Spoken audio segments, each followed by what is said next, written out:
नमस्कार, मैं हूं श्वेता झा और आप देख रहे हैं आज तक। चेन्नई डूब रही है। जी हां, पिछले 24 घंटे से हो रही भारी बारिश से शहर में 2 फीट तक पानी भर गया है। ये देखिए, ये 5 तस्वीरें आपको हम 4 तस्वीरें दिखा रहे हैं और इन तस्वीरों में आप देख सकते हैं कि किस तरह से हर जगह बस आपको पानी ही पानी नजर आएगा। सबसे बुरा हाल है निचले इलाकों का, जहां पानी घरों, दुकानों और अस्पतालों में भर गया है।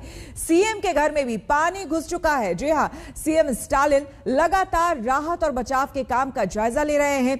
बारिश ने अब तक 12 लोगों की जान भी ले ली है। मौसम विभाग ने आज और कल भी तेज हवाओं के साथ भारी बारिश का अलर्ट जारी किया है। चेन्नई पर फिर आफत बरसी है। 2 दिन की मामूली राहत के बाद चेन्नई में बादलों ने फिर मोर्चा खोल दिया। ऐसी मूसलाधार बारिश कि सड़कें समंदर बन गई। लौटता मॉनसून हमेशा चेन्नई वालों के लिए आफत साबित होता है। इस बार भी कुछ ऐसा ही नजारा है। चेन्नई के अलावा पास के चेंगलपेट, तिरुवल्लूर, कांचीपुरम और विल्लुपुरम में कल शाम के बाद तकरीबन नॉन-स्टॉप बारिश हुई। तस्वीरें देखिए, जिधर भी देखिए पानी ही पानी। हालत ऐसी कि सड़कों पर बच्चे मछलियां मारने लगे हैं। चेन्नई में बारिश से ऐसा त्राहिमाम हुआ कि लोगों का हाल जानने और राहत सामग्री बांटने सीएम एम.के. स्टालिन पानी से भरे टीनगर इलाके में पहुंच गए। Stalin disaster management monitoring room भी पहुंचे और आपदा प्रबंधन मंत्री के.एस.आर. रामचंद्रन के साथ बारिश से जुड़े हालात की समीक्षा की। मौसम विभाग के मुताबिक चेन्नई समेत तमिलनाडु के कई इलाकों पर मुसीबत की बारिश जारी रहने की संभावना है। मौसम विभाग ने तमिलनाडु और पुडुचेरी के लिए बारिश का रेड अलर्ट जारी किया है। मौसम विभाग के मुताबिक अगले 3 से 4 दिन तक भारी से बहुत भारी बारिश हो सकती है।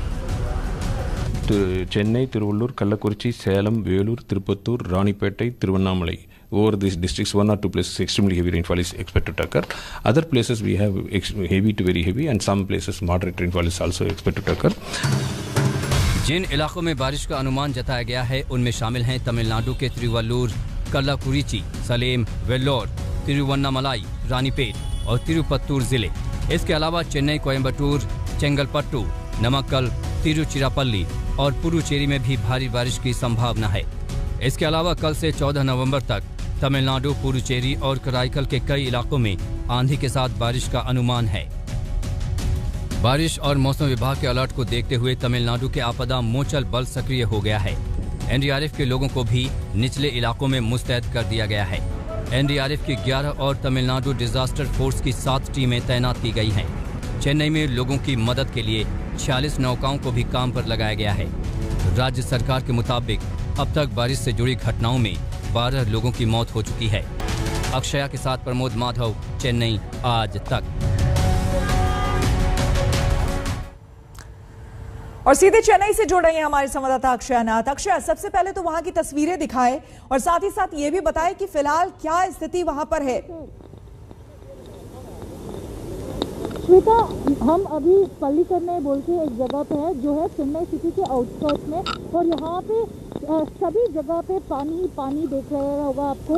और यहाँ पे पुलिस ऑफिशियल्स ने एक आर्टेरियल रोड को ब्लॉक कर दिया है क्योंकि यहाँ पे जो 2 लेक है नारायणपुरम बोल के लेफ्ट और राइट साइड में है। अभी लेफ्ट साइड से लेके राइट साइड तक पानी पूरा फ्लो हो रहा है। उसके वजह से यहाँ के जो रहने वाले लोग हैं रेजिडेंशियल एरिया में, वहाँ पे सब पानी बढ़ चुका है। हिप लेवल, चेस्ट लेवल तक पानी है यहाँ पे सारी जगह पे। और यहाँ के जो लोग हैं वो बार बार बोल रहे हैं कि पिछले 5-6 साल से यही दुर्घटना इन लोगों को हो रहा है, जहाँ पे पानी बढ़ के कोई भी हेल्प उनके लिए नहीं मिल रहा है। यहाँ पे 2 दिन से इलेक्ट्रिसिटी भी नहीं है श्वेता, और यहाँ पे आप देख सकते हैं कि लोग ऐसे पैदल चल रहा है पानी में। और अंदर अगर आप देखें तो कॉर्पोरेशन ऑफिसर्स जाके लोगों को वार्न किया है लो लाइंग एरिया से निकलने के लिए। तो कई सारे लोग यहाँ से उनके रिलेटिव्स का घर या रिलीफ प्लेसेस में जाने के लिए भी सोच रहे हैं। और अभी हम देख रहे हैं कि चेन्नई की ये स्थिति और 12 घंटे तक रहेगा। यहाँ पे तेज़ी बारिश और तेज़ी हवा के वार्निंग IMD ने दे दिया है। और अगले 2 दिन के लिए भी ऐसे ही सिचुएशन यहाँ पे होगा जहाँ पे फ्लडिंग है और जो भी लो लाइन एरियाज है वहाँ सब पानी भरा हुआ है, हॉस्पिटल्स में, घरों में, दुकानों में। तो यहाँ पे जो सिचुएशन है बहुत ही पिटीफुल स्टेट है श्वेता, और हम देख रहे हैं कि लोगों के लिए एडवाइजरी भी गवर्नमेंट ने दिया है कि बाहर न जाएं, लो लाइन एरियाज में न जाएं, और उसके अलावा जो भी प्रोविजन है, फूड, पानी और मेडिसिन, ये सारी चीज़ें स्टॉक अप करने के लिए भी एडवाइजरी दिया गया है।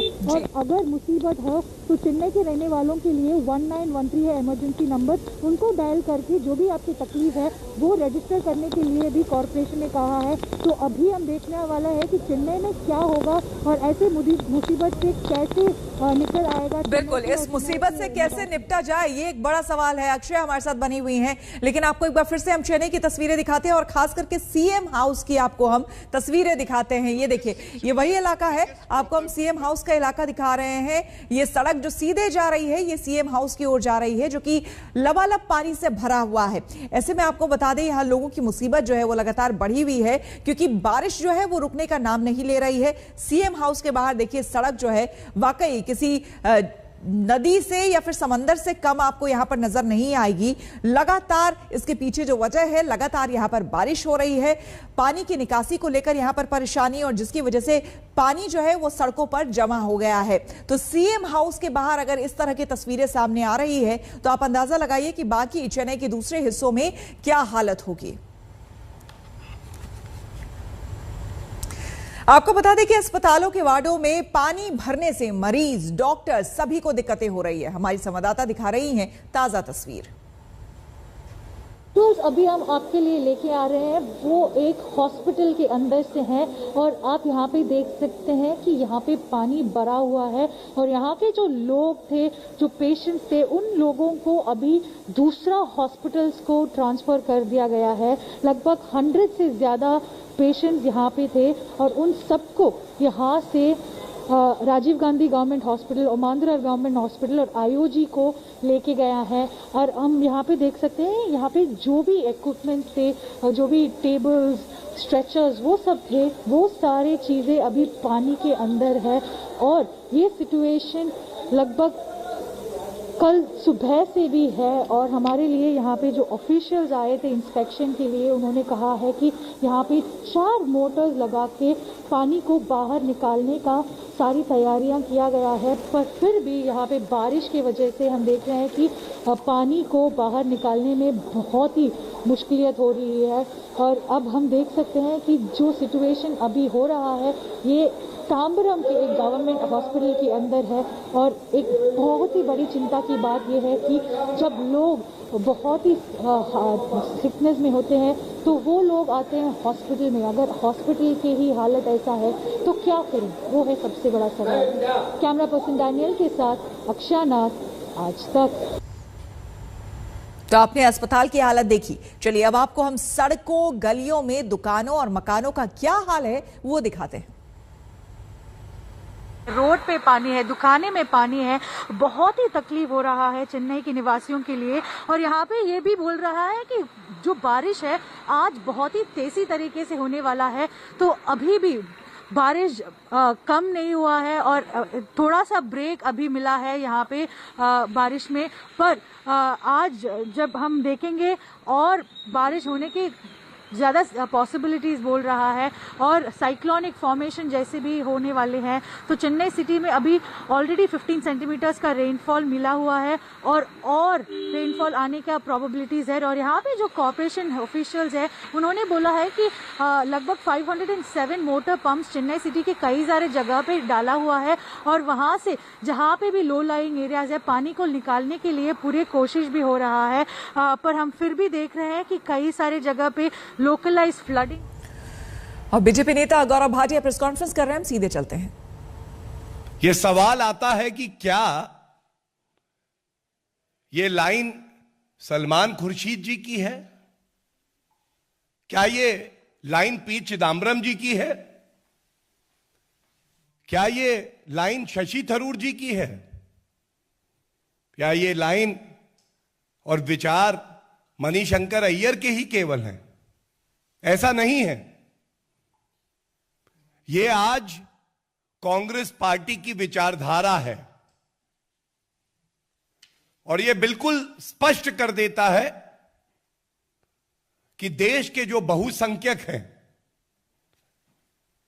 जिनका बहुत बड़ा योगदान, बलिदान इस देश को अखंड रखने में, मजबूत रखने में रहा है, उनकी भावनाओं को कुचल डालो, उनको बार बार चोट दो।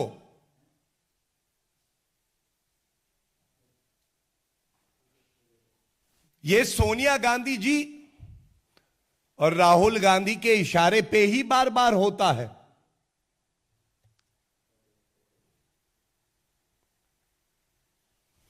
क्या यह सत्य नहीं है कि इससे पहले हिंदू आतंकवाद का आविष्कार कर दिया कांग्रेस हेडक्वार्टर में, क्योंकि तुष्टीकरण की राजनीति करनी थी, और अब उत्तर प्रदेश में चुनाव आते हैं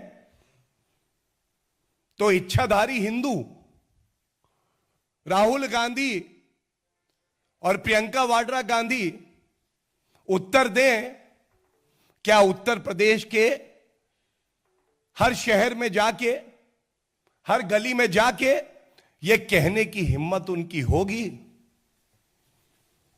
कि हिंदू धर्म और हिंदुत्व का मतलब आईसिस और बोको हरम की विचारधारा है? वो आईसिस, वो बोको हरम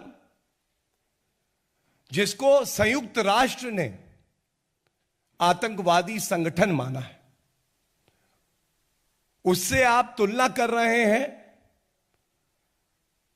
उन 100 करोड़ हिंदुओं की जिन्होंने हमेशा आजादी से पहले और बाद में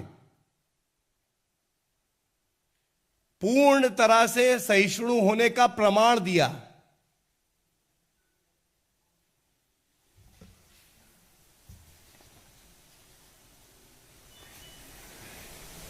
और यह बहुत गहरी साजिश है कांग्रेस पार्टी द्वारा।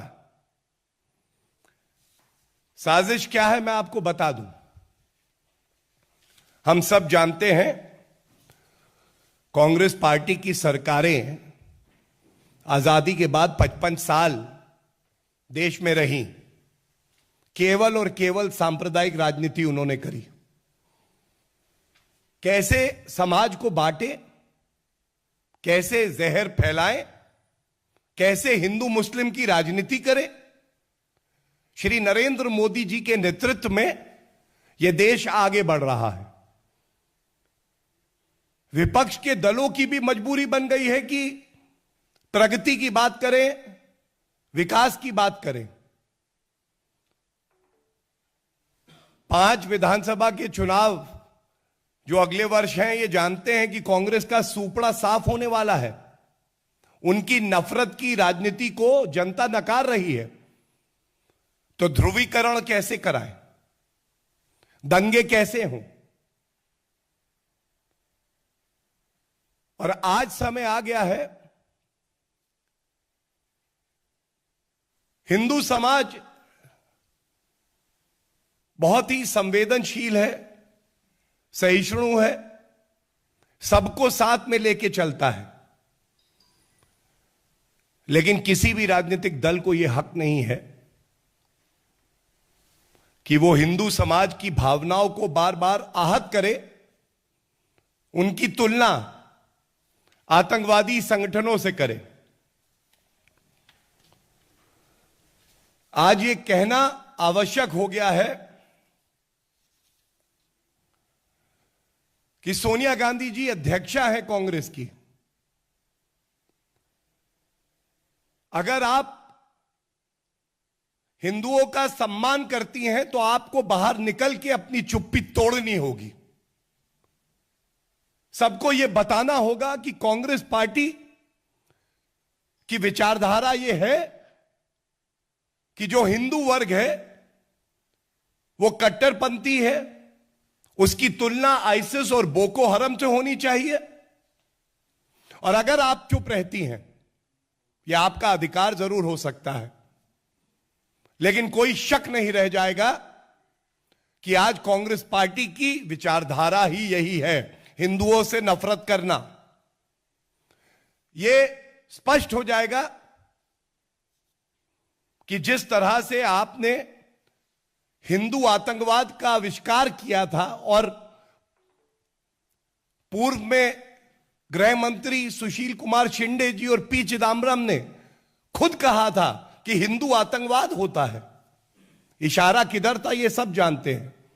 उसी तरह से पुनः आप नफरत की राजनीति कर रही हैं और आपके निशाने पे और कोई नहीं, देश का बहुसंख्यक, देश की आन बान शान हिंदू समाज है। और यह भारत की पंथ निरपेक्षता का अपमान है, भारत की आत्मा को आपने चोटिल किया है। इसलिए आवश्यक है कि आप उठे, जागे, अपनी चुप्पी तोड़े और इस पे वक्तव्य दें। हम ये नहीं भूल सकते हैं कि इससे पहले भी हिंदुओं की भावनाओं को आहत करने के लिए यहां तक आपने कह दिया था कि प्रभु राम जो भारत की आत्मा में बसे हैं वो काल्पनिक हैं। शशि थरूर को आप खुली छूट देते हैं कि वो कहें हिंदू तालिबान। आज ये पूछना पड़ेगा, ऐसा क्यों नहीं होता कि आप अपनी चुप्पी तोड़ के कहें कि ये नेता जो कहते हैं ये गलत है, ये कांग्रेस पार्टी की विचारधारा नहीं है। ऐसा क्यों नहीं होता सोनिया जी कि ऐसे नेताओं को तुरंत कांग्रेस पार्टी से बर्खास्त किया जाए, एक संदेश जाए कि राजनीति में आप हमारे विरोधी हो सकते हैं लेकिन आप देश के दुश्मन नहीं हो सकते, हिंदुओं के दुश्मन आप नहीं हो सकते।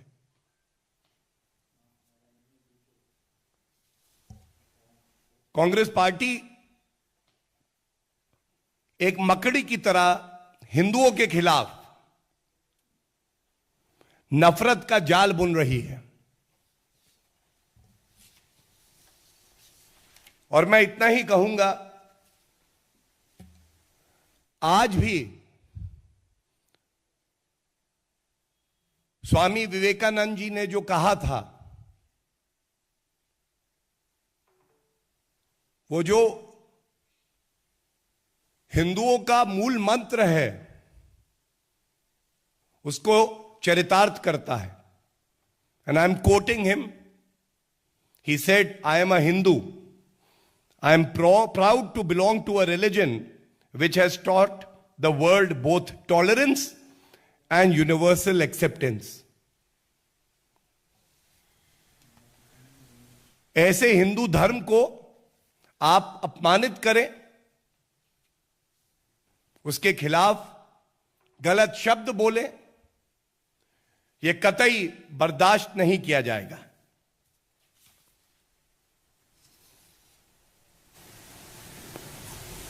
एक बात और सामने आई, सलमान खुर्शीद जी ने एक प्रश्न के उत्तर में जब उनसे पूछा गया